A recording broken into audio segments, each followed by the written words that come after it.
ലൈവിനകത്ത് ഇപ്പൊ നമ്മുടെ അനീഷിനെ കൺഫെഷൻ റൂമിൽ വിളിപ്പിക്കുകയുണ്ടായി. അപ്പോൾ അനീഷ് ആകെ പേടിച്ച് വിറച്ചാണ് കൺഫെഷൻ റൂമിലേക്ക് പോയത്. ഞാൻ ഓർത്തു എന്തെങ്കിലും എമർജൻസിയോ എന്തെങ്കിലും ഉള്ളപ്പോഴാണ് യൂഷ്വലി ബിഗ് ബോസ് കൺഫെഷൻ റൂമിലേക്ക് വിളിപ്പിക്കുന്നത്. പക്ഷെ കൺഫെഷൻ റൂമിലേക്ക് അനീഷ് പേടിച്ച് വിറച്ച് വന്നിരുന്നത് ബിഗ് ബോസ് പറയുന്നു ഒരു ഉദ്ഘാടനം ചെയ്യാനായിട്ട് വിളിച്ചാൽ വരുവോ എന്നിങ്ങനെ ചോദിക്കുവാണ് അനീഷിന്റെ അടുത്ത്. അപ്പൊ അനീഷ് പറയുന്നു ചെയ്യാം.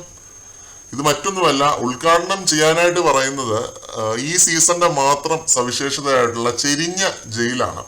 അത് നാട് മുറിച്ച് ഫസ്റ്റ് ക്യാപ്റ്റൻ എന്ന നിലയിൽ അനീഷ് ഉദ്ഘാടനം ചെയ്ത് അപ്പാനി ശരത്തിനെയും അനുമോളെയും അതിനകത്തേക്ക് കയറ്റണം.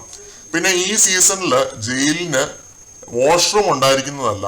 അപ്പോൾ അനീഷ് പോയി വേണം, അവർക്ക് വാഷ്റൂമിൽ പോകണം എന്നുള്ളപ്പോൾ അനീഷ് തന്നെ പോയി ആ ഡോറ് തുറന്നു കൊടുത്ത് അവരെ വെളിയിലിറക്കി വാഷ്റൂമിൽ കൊണ്ടുപോയി വിടണമായിരിക്കും. അതായിരിക്കും ബിഗ് ബോസ് ഉദ്ദേശിച്ചത്, വാഷ്റൂം ഇല്ല എന്ന് പറഞ്ഞതിലൂടെ. അപ്പോൾ ഇത് കേട്ടതും അനീഷിന്റെ മുഖത്തുള്ള ഒരു തെളിച്ചം കാണേണ്ടത് തന്നെയായിരുന്നു. അപ്പൊ അനീഷ് ഇങ്ങനെ പറയുന്നു, ഞാൻ ഓർത്തു എന്തെങ്കിലും എമർജൻസിയോ എന്തെങ്കിലും ആയിരിക്കും എന്ന് ഓർത്തു, അതാണ് ബിഗ് ബോസ് വിളിപ്പിച്ചതെന്ന് ഓർത്തു എന്നൊക്കെ പറഞ്ഞിട്ട് അനീഷിന്റെ മുഖം ആകെ തെളിഞ്ഞു.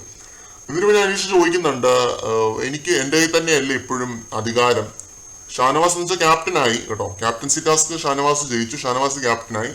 അപ്പൊ ബിഗ് ബോസ് പറയുന്നുണ്ട് അധികാര കൈമാറ്റം നടക്കുന്നത് വരെ അനീഷ് തന്നെയാണ് ക്യാപ്റ്റൻ എന്ന്. അപ്പം അതും കൂടെ കേട്ടപ്പോഴത്തേക്ക് അനീഷിന്റെ മുഖം കുറച്ചുകൂടെ തെളിഞ്ഞു.